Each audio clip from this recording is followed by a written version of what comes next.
우리 수요일 예배 시간에 예수님의 삶에 대한 이야기를 한참 했고요. 그리고 나서 교회 이야기를 합시다 말씀드렸는데요. 교회 이야기를 합시다라고 말씀드리고 몇 주 동안 나눈 이야기가요, 우리 생명 이야기를 나눴어요. 내가 숨쉬는 숨이 내 마음대로 숨쉬고 싶다고 쉬는 것이 아니라 숨쉴 수밖에 없는 존재로 하나님이 만들어 주셨다. 처음에 그런 이야기 나눴습니다. 기억나시나요? 하나님께서 우리를 숨쉴 수밖에 없는 존재로 만드셨다. 내가 숨을 멈추고 싶다고 멈출 수도 없고요, 계속 들이마시고만 싶다고 들이마실 수도 없어요. 어느 순간 나도 모르게 뱉을 수밖에 없고요, 계속 뱉을 수 없고 어느 순간 나도 모르게 들이마시게 되어 있죠. 그렇게 어쩔 수 없이 숨 쉴 수밖에 없는 존재로 하나님 우리를 삼으셨습니다. 그런데 그렇게 숨 쉰다고 하는 것은 나 혼자 잘나서 내가 살아있는 것이 아니라 세상의 모든 것을 들숨으로 받아들이며 내 모든 것을 날숨으로 세상에 내뱉어놓는, 세상과 나와의 교통을 통해서 이루어진다고 하는 하나님의 생명의 신비라는 것이죠. 한없이 받아들일 수만도 없고 한없이 내줄 수만도 없고 주고 받으면서 계속 이어지는 그런 존재로 하나님이 우리 인간 생명을 창조하셨습니다. 그런 이야기를 나눴어요. 그리고 나서 그렇게 쉬는 숨을 통해 우리에게 부여된 목숨, 그 목숨 이야기를 했습니다. 예수님의 구원사역이라고 하는 것이 목숨을 바쳐 목숨을 얻는 일입니다. 이렇게 이야기 나눴어요. 목숨을 바쳐 목숨을 얻는데 바치는 목숨과 얻는 목숨이 똑같은 목숨이 아닙니다. 바치는 목숨은 언젠가는 죽고 사라져버리는 몸뚱아리의 목숨이고요, 얻게 되는 목숨은 하나님께로부터 부여받은 영원한 생명입니다. 이런 이야기를 했어요. 죽을 목숨을, 어차피 죽을 목숨을 제대로 죽어서 하나님께로 온전한 목숨을 새로 받는 일입니다. 이게 예수님의 구원입니다. 그래서 우리의 목숨이 어차피 죽어 없어지는 건데 그 목숨을 아름답게 죽어내면 우리가 사라지는 것이 아니라 죽지 않는 새로운 생명을 살리는 목숨으로 끝없이 이어진다는 것이죠.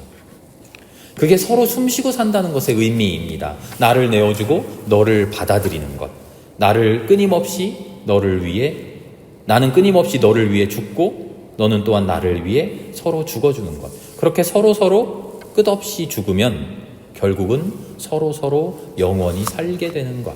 그것이 하나님 안에서 서로를 살리는 예수 그리스도의 구원의 역사라는 것이죠. 그런 영원한 살림의 과정이 서로의 자리에서 아름답게 이루어집니다 하는 것이 오늘 에베소서의 말씀입니다. 지난번에도 한번 같이 읽었죠. 그런데 그렇게 서로를 살린다고 하는 것이요, 전체가 살기 위해서 일부분인 나를 희생시켜야만 합니다. 전체가 살려면 다 같이 살 수는 없고요, 그 중에 하나는 어쩔 수 없이 희생할 때가 있습니다 라는 그런 전체주의적인, 그런 공리주의적인 이야기가 아니라고 이야기 나눴어요. 전체가 곧 나고 내가 곧 전체와 하나라는 그런 존재의 일체감을 깨달은 우리가, 각 지체들이 자기 자신을 스스로 희생함으로써 전체 속으로 녹아들어가는, 그것이 누군가를 죽이며 나를 살리는 전체주의가 아니라 내 스스로 나를 희생하며 모두가 사는 사랑의 하나됨이라고 말씀드렸죠. 그렇게 나를 희생하고 너를 살린다라고 하는 것은요, 내가 착하니까, 내가 선하니까, 내가 온유하니까, 내가 너보다 좀 나으니까 아유 그래 내가 죽어줄게, 아유 그래 내가 양보할게 하는, 내가 잘나서 희생하는 그런 게 아니라고 이야기 나눴어요. 나를 희생하고 너를 살리는 방법은 하나님의 구원을 통해서만 이루어져요. 내가 살리는 것이 아니라 하나님이 구원해 주셔서 살리는 거죠. 지난 시간에 함께 나눈 이야기가 바로 그런 이야기예요. 구원 이야기를 지난주에 나눴어요. 지난 시간에요. 거머리 이야기 기억나시나요? 거머리 이야기 함께 나눴어요. 나의 실상, 나의 삶을 깨닫고 나의 아픔을 깨닫고 나의 현실을 깨닫고 하나님 앞에 엎드려지고 하나님께 모든 것을 의뢰하고 하나님께 내 삶을 완전히 맡겼을 때 그때 구원을 얻는다 그랬어요. 그게 지금까지 이어진 3주, 4주 동안 함께 나눈 이야기예요. 그런데 마지막 이야기가 조금 연결이 안 되지 않나요? 하나님 앞에 아래서 구원을 얻는다라고 하는 것과 나를 희생해서 너를 살린다, 나를 희생해서 내가 전체가 되어 있는, 전체가 나와 하나 되어 있는 우리를 살린다라고 하는 게 어떻게 연결되어 있는 걸까요? 하나님 앞에 내 모든 것을 내어놓고 구원 얻는다라고 하는 것은 하나님과 나와의 1대1의 관계이고, 그렇게 얻는 구원은 나의 구원인데, 나를 희생하고 너를 살린다라고 하는 것은 우리 사람들끼리의 사랑에 관한 이야기인 것 같은데, 이 두 가지가 어떻게 연결이 될까요? 구원을 얻고 나서 하나님이 나에게 구원을 통해 주신 은혜, 그것을 나눕시다 라고 한다면 이해가 되겠지만 말이죠. 오늘 읽은 에베소서 말씀이요, 지난번에도 똑같이 읽었는데요, 이 이야기를 두고 우리는 이렇게 이야기합니다. 각각의 지체들이 모여서 온전한 하나를 이룹니다. 그런데 이 말이 무슨 조립식 부품 결합하듯이 눈, 코, 입이 모이면 머리가 됩니다, 팔다리가 모이면 몸통이 되고요, 머리하고 몸통이 붙어서 인간이 됩니다, 그런 관계가 아니라는 것은 우리가 다 이해를 하죠. 바울의 말로 하면 지체들이 모여서 그리스도의 몸을 세운다는 겁니다.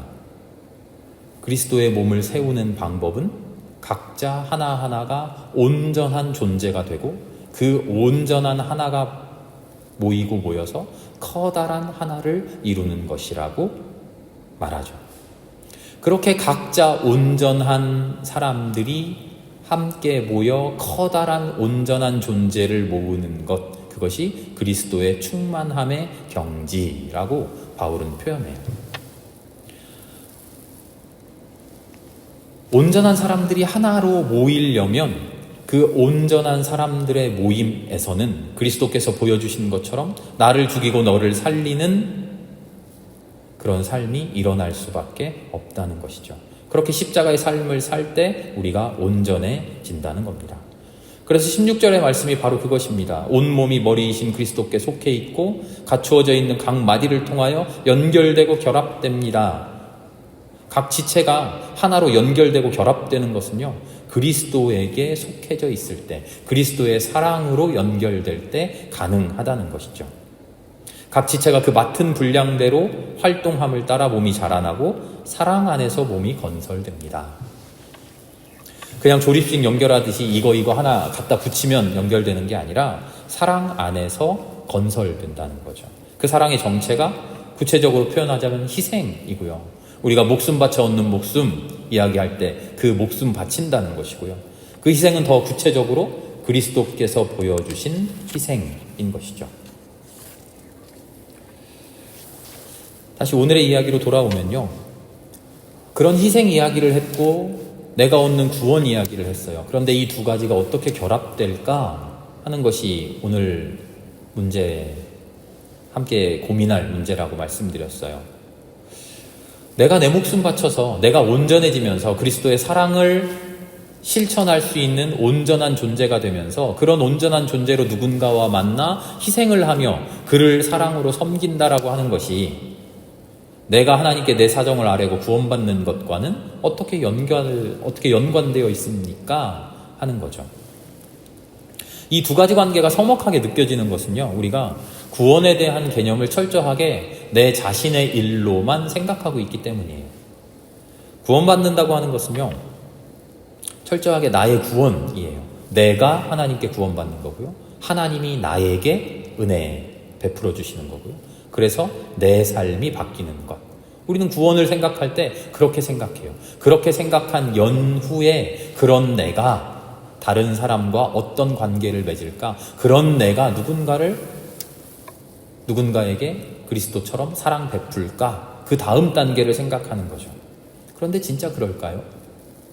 우리가 구원받는다라고 하는 것이 다른 이들과는 아무 상관없이 하나님과 나와의 관계에서만 일어나는 일일까요? 구원은 내가 받는 것일까요? 그렇다면 내가 누군가를 구원할 수는 없다는 걸까요? 다른 누구의 구원에 내가 도움을 줄 수 있다라는 생각은 종교개혁 때의 면죄부처럼 허탄한 그런 생각일까요? 오늘 말씀을 찬찬히 읽어보려고 합니다. 11절에 이렇게 쓰여져 있어요. 그분이 어떤 사람은 사도로, 어떤 사람은 예언자로, 어떤 사람은 복음 전도자로, 어떤 사람은 목사와 교사로 삼으셨습니다. 교사도 있고 목사도 있고 예언자도 있고 복음 전도자도 있고 사도도 있대요.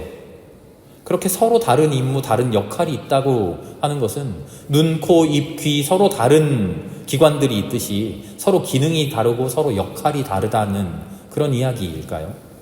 앞을 봐야 되니까 눈도 있고 소리 들어야 되니까 귀도 있고 말해야 되니까 입이 있다. 너희들도 똑같이 이런 세상살이에서 이런 일도 필요하고 저런 일도 필요하니까 교회에도 이런 일이 필요하고 저런 일이 필요하니까 누구는 이런 일, 누구는 저런 일, 그런 이야기일까요?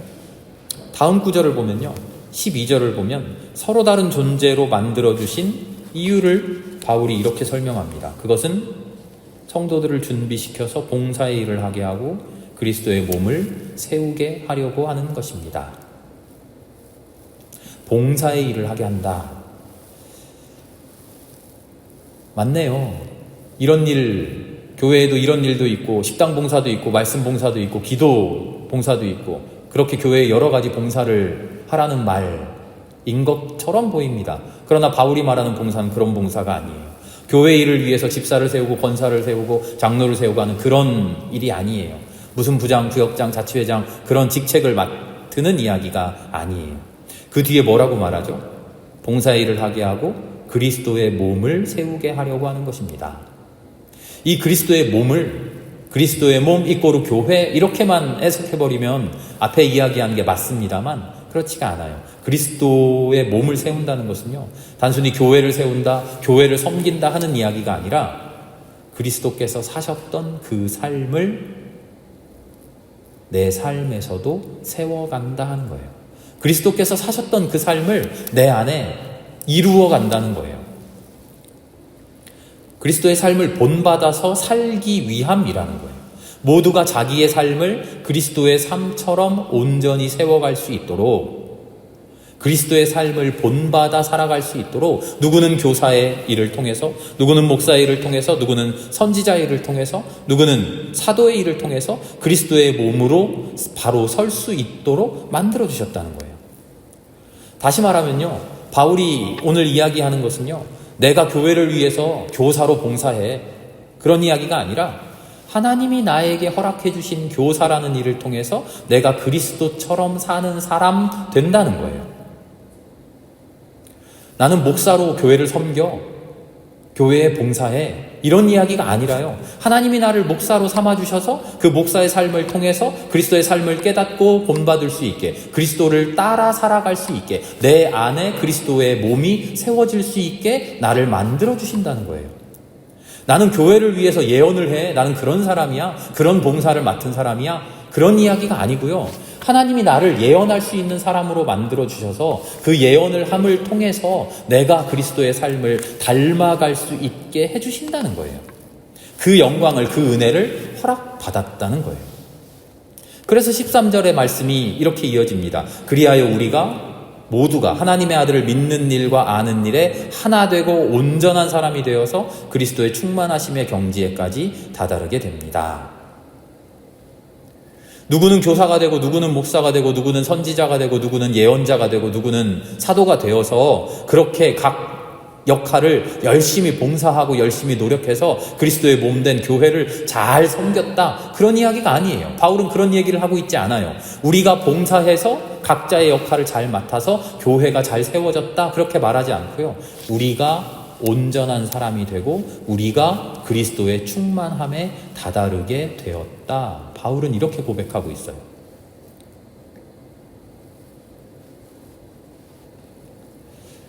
각 지체가 되어서 각 지체의 역할을 감당함을 통해서 그리스도의 몸, 서로 연결되어서 한 지체를 이룹니다 하는 이야기가 나의 희생이 아니에요. 내가 마음이 온유하고 내가 착해서 남을 위해서 희생할 수 있어. 나는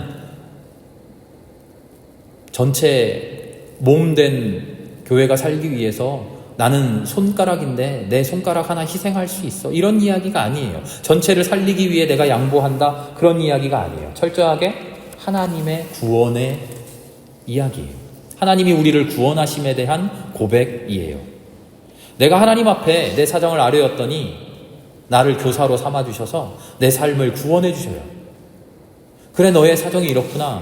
너의 삶이 이렇구나. 네가 가지고 있는 아픔이 이런구나. 그 아픔을 치유하기 위해 내가 너를 이런 삶으로 인도해 줄게. 누구는 목사로 삼아서 구원하셔요. 누구는 예언자로, 누구는 선지자로 삼아서 그 삶을 통해서 구원해 주셔요. 누구는 사도로 삼아서 구원하셔요. 누구는 이런 삶을 허락해서 구원하시고요. 누구는 저런 삶을 허락해서 구원하셔요. 누구는 이렇게, 누구는 저렇게. 각자 아래는 삶의 형편에 따라 누구는 이런 모습으로, 누구는 저런 모습으로 그 삶을 허락해 주셔서 그 삶을 아름답게 살아내는 그 과정을 통해 결국 하나님의 아들을 알고 믿는 일에 온전한 사람이 되어서 모두가 그리스도의 충만하심의 경지에까지 다다를 수 있도록, 구원받을 수 있도록 해 주신다는 거죠. 그래서 14절부터 이어지는 말씀은 더 명확합니다. 더 이상 어린아이로 있어서는 안 됩니다. 인간의 속임수, 간교한 술수, 온갖 교훈의 풍조, 그런 거에 흔들리지 맙시다. 밀려다니지 맙시다. 사랑으로 진리를 말하고 살며 모든 면에 자라나고 머리 되시는 그리스도에게까지 다다라야 합니다. 우리에게 맡겨진 임무가 있으니까, 맡겨진 역할이 있으니까 그 역할을 잘하고 커다란 본체에 붙어서 본체를 살리기 위해서 우리가 희생하고 우리가 누구를 섬기고 그렇게 커다란 하나를 만들어 가야지요. 바울이 그런 이야기를 하고 있지 않아요. 조금씩 희생하고 양보해서 전체 교회를 잘 섬겨봅시다. 그렇게 이야기하지 않아요. 바울의 메시지는 명확합니다. 우리는 구원받아야 된다는 거예요. 우리는 구원받지 못한 어린아이처럼 살아서는 안 된다는 거예요. 우리는 구원받고 그리스도의 경지에 다다라야 된다는 거예요. 그리스도 같은 삶을 사는 사람들이 되어야 된다는 거예요. 우리 제발 구원받읍시다. 이게 바울의 진짜 메시지예요. 구원받기 위해서 누구는 교사를 삼아주시고, 구원받기 위해 누구는 목사를 삼아주시고, 구원받기 위해 누구는 사도로 삼아주시고, 구원받기 위해 너는 이런 삶을 살아야겠구나. 너는 이렇게 살아야겠어. 하나님이 각자 우리에게 구원받을 만한 그 삶을 허락해 주신다는 거예요. 그 삶을 아름답게 살아낼 때, 그 삶을 충실하게 살아낼 때 우리가 온전해지고 하나님의 아들을 알고 믿는 일에 완전해지고 그리스도의 분량에까지 다다르게 된다는 거죠. 그렇게 그리스도의 몸이 우리 안에 서는 구원받는 사람들이 우리가 된다는 거죠. 어디에서요? 각자의 자리에서요.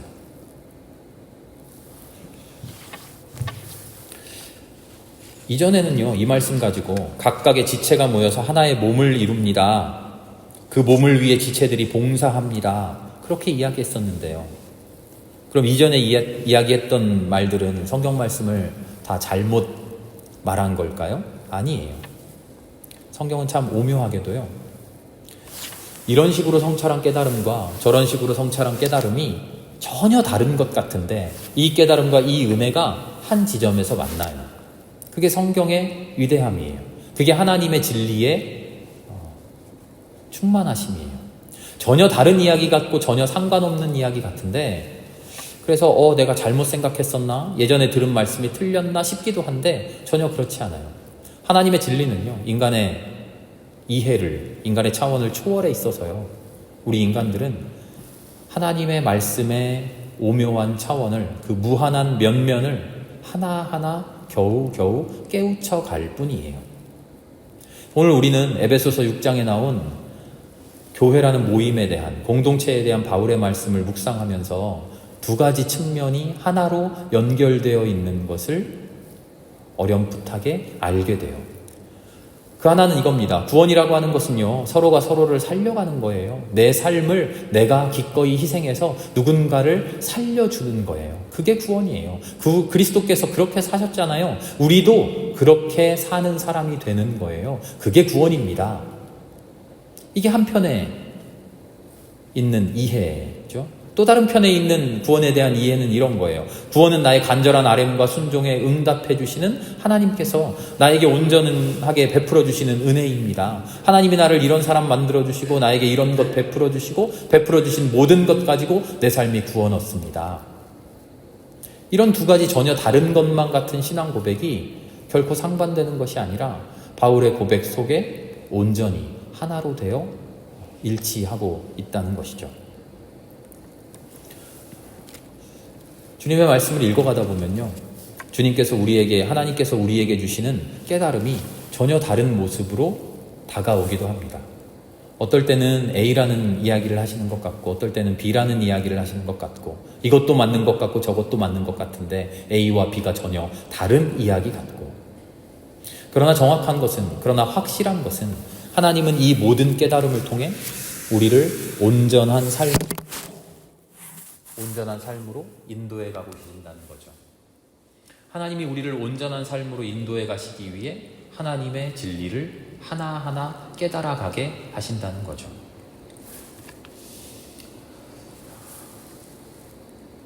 나의 구원, 하나님과 나와의 관계, 하나님과 나와의 관계 속에서 온전히 되어가는 나의 삶.